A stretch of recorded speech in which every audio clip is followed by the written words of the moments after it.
अच्छा, अब उन्होंने क्या किया कि जैसे समाअत ख़त्म हुई और हम सारे मीडिया वाले वापस जा रहे थे तो उन्होंने हमें बुलाया। उन्होंने कहा मीडिया वाले बात सुने। साकिब बशीर साहब भी थे, हुसैन चौधरी साहब थे, एहतशाम कियानी साहब, निशान सैयद सब थे, राय साकिब खरल साहब भी थे। हम सब वापस मुड़े। उन्होंने कहा कि प्लीज़ टेम्परेचर को आप भी नीचे रखें ज़रा थोड़ा सा। उन्होंने कहा मुझे कोई मसला नहीं है, जो बंदा लापता होता है ना उसकी ज़िंदगी स्टेक के ऊपर होती है, उसकी फैमिली कर में होती है, आप भी टेम्परेचर को थोड़ा सा नीचे लाएं। और ये अब कुछ लोग हैं वो बहुत जज्बाती बातें करते हैं कि नहीं जी मियाँ गुल साहब को ये कर देना चाहिए, वो कर देना चाहिए।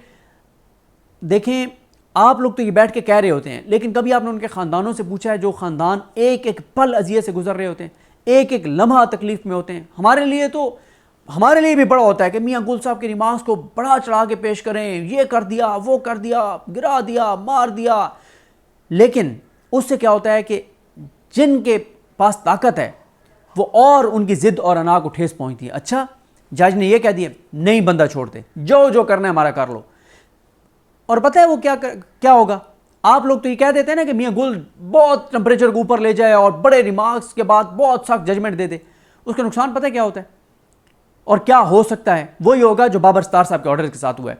बाबर सत्तार साहब ने आखिरी समाअत पे कहा कि मैं ऑर्डर कर रहा हूं, जाएं और सुप्रीम कोर्ट में चैलेंज कर दें और वहां से आप सस्पेंड करवा सकते हैं तो मेरा ऑर्डर सस्पेंड करवा दें, मैं आइन और कानून के मुताबिक चलूंगा। फिर क्या हुआ?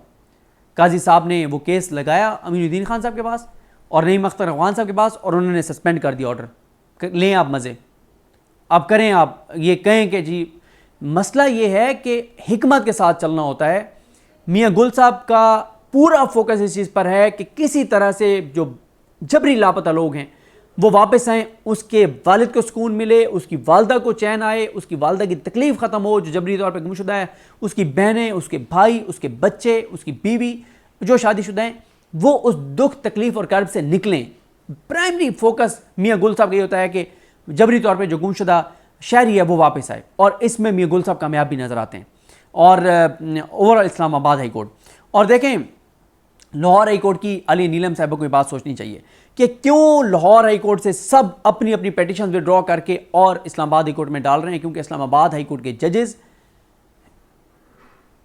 आइन के मुताबिक, कानून के मुताबिक, अपने हलफ के मुताबिक चल रहे हैं और साथ ऐसी चीज़ें कर रहे हैं जिससे वो रास्ता भी देते हैं कि वो ठीक है बंदा छोड़ दो, हम फाइल यहाँ बंद कर देंगे, आगे मामला नहीं चलाएंगे, लेकिन बंदा तुम्हें छोड़ना पड़ेगा, और बंदे छोड़ रहे हैं। अब मुझे एक चीज़ लगती है और वो ये है कि जुमेरात को उन्होंने कहा था कि डॉक्टर बाबर रमान साहब जुमेरात को नहीं पहुंच सके थे क्योंकि जुमेरात को 22 अगस्त था और वो रास्ते सारे बंद थे रेड जोन में, और डॉक्टर बाबर रमान साहब बीमार भी थे और कई घंटे तक वो ट्रैफिक में फंसे रहे और फिर उनको वापस जाना पड़ा और वो नहीं पहुंच सके। तो उस दिन मियाँ गुल साहब ने कहा था कि जुमे वाले दिन डॉक्टर बाबर रमान साहब आएँ, सारी चीज़ें बताएं, और हमने जुमे वाले दिन जो है मैं ऑर्डर दूंगा। अब जुमे वाले दिन जो उनका ऑर्डर आया वो डिटेल्ड ऑर्डर नहीं आया।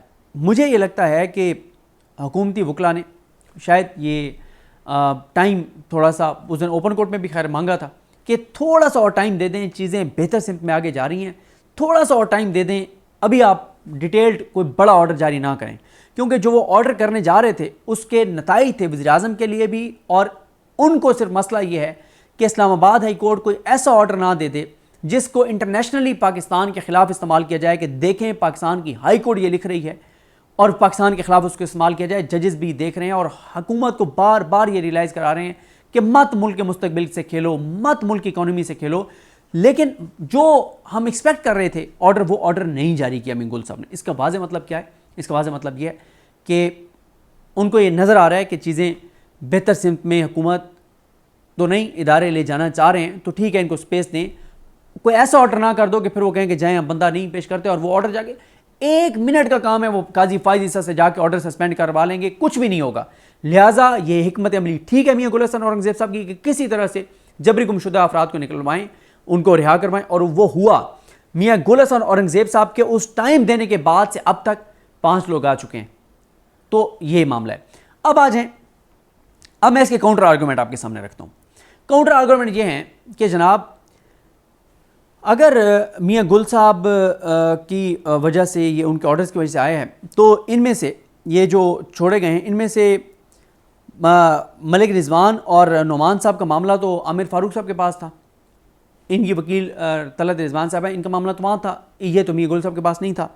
फिर इसी तरह से अताउर रहमान का केस भी इनके पास नहीं था, फरीद मलिक का केस भी इनके पास नहीं था, इनके पास तो सिर्फ मोहम्मद फैज़ान का था।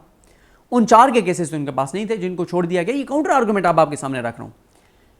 अब जब ये काउंटर आर्गूमेंट मैंने आपके सामने रखा है कि अदालतों की वजह से नहीं छोड़ा जा रहा, अगर अदालतों की वजह से छोड़ा जा रहा है तो अदालत में तो सिर्फ इस वक्त जो है वो मियाँ गुल साहब, बाकी जजेस भी खड़े हैं अपनी 6 और जजेस खत लिखने वाले माइनस आमिर फारूक साहब, बाकी 6 और आमिर मियाँ गुल हसन औरंगजेब साहब, ये तो अपने हलफ के साथ और आइन के साथ खड़े हुए हैं। तो इस वक्त क्योंकि बाकी जजेस छुट्टियों पर हैं, सिर्फ इनके पास ये केसेस लग रहे थे, तो काउंटर आर्गूमेंट मैंने आपको दे दिया है कि नहीं, इसका मतलब है कुछ और भी है। वो कुछ और क्या है? क्या इस्टेब्लिशमेंट की पॉलिसी बदल रही है और इस्टेब्लिशमेंट को CBMs कर रही है? तो वो CBMs क्यों कर रही है?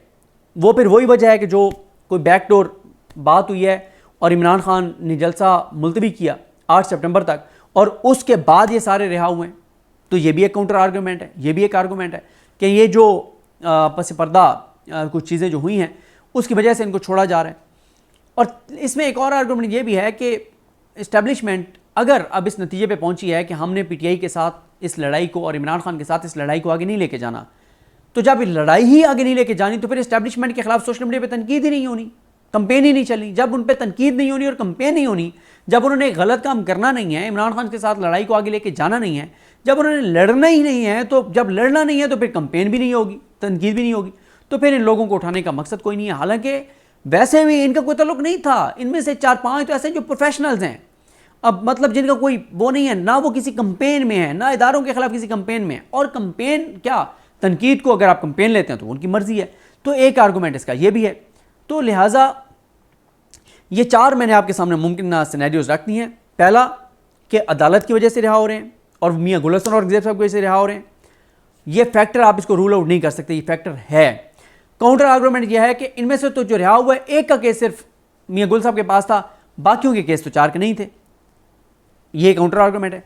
तीसरा यही है कि जो इमरान खान ने रिक्वेस्ट पर जलसा मौखर किया है तो उसके बाद कहा जा रहा था कि इस्टेब्लिशमेंट कुछ CBMs करेगी, एतमाद साजी के कुछ इकदाम करेगी, तो शायद ये एतमाद साजी के कुछ इकदाम हैं।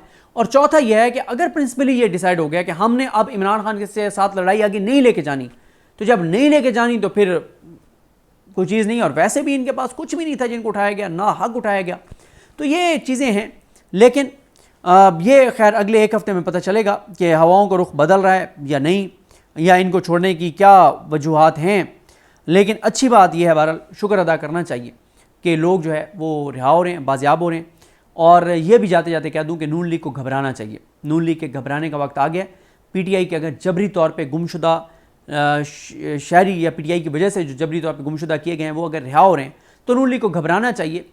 चाहे इसकी वजह इस्टेब्लिशमेंट की पॉलिसी में तब्दीली हो, चाहे इसकी वजह अदालती खौफ हो, चाहे इसकी वजह CBMs हो, या इसकी एक और वजह भी हो सकती है कि जो एक ऑडियो जारी हुई है जिसमें यहाँ से थ्रेट किया गया, जिसको जबरी तौर पर गुमशुदा किया गया, उसके मोबाइल से उसके भाई सलमान को कॉल की गई। और वैसे वो दाद दें सलमान साहब के भी जुर्रत को, जिस जुर्रत से और कॉन्फिडेंस से वो बात कर रहे हैं, बावजूद इसके कि उनका भाई उस वक्त अगवा था, तो लोगों के दिलों से खौफ निकलता जा रहा है। ये भी एक फैक्टर हो सकता है कि इंटरनेशनली उसका इम्पैक्ट आया है, उस ऑडियो का बहुत इम्पैक्ट आया है, उस ऑडियो का, वो जो ऑडियो जारी हुई है।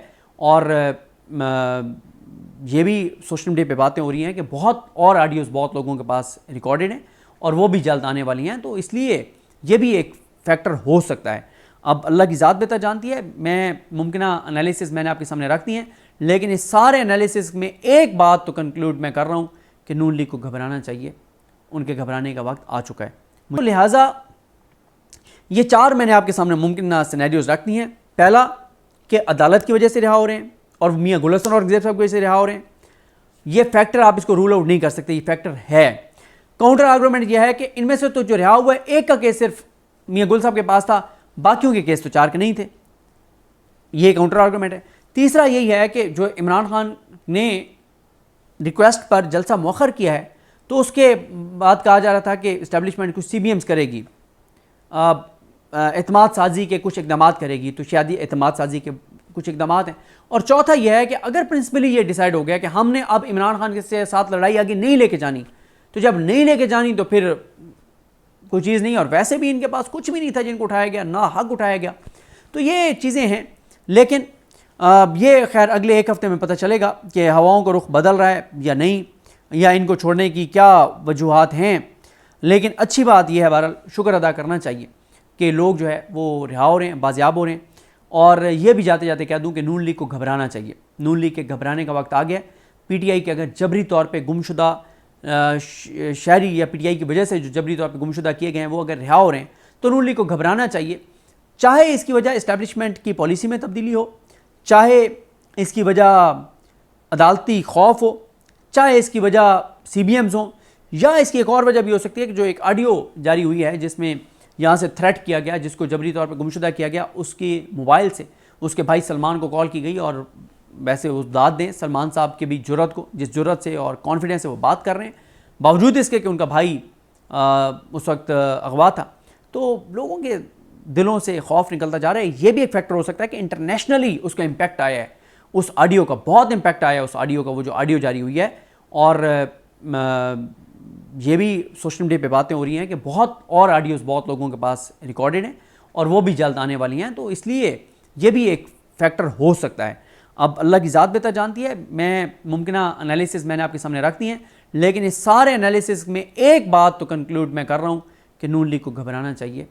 उनके घबराने का वक्त आ चुका है।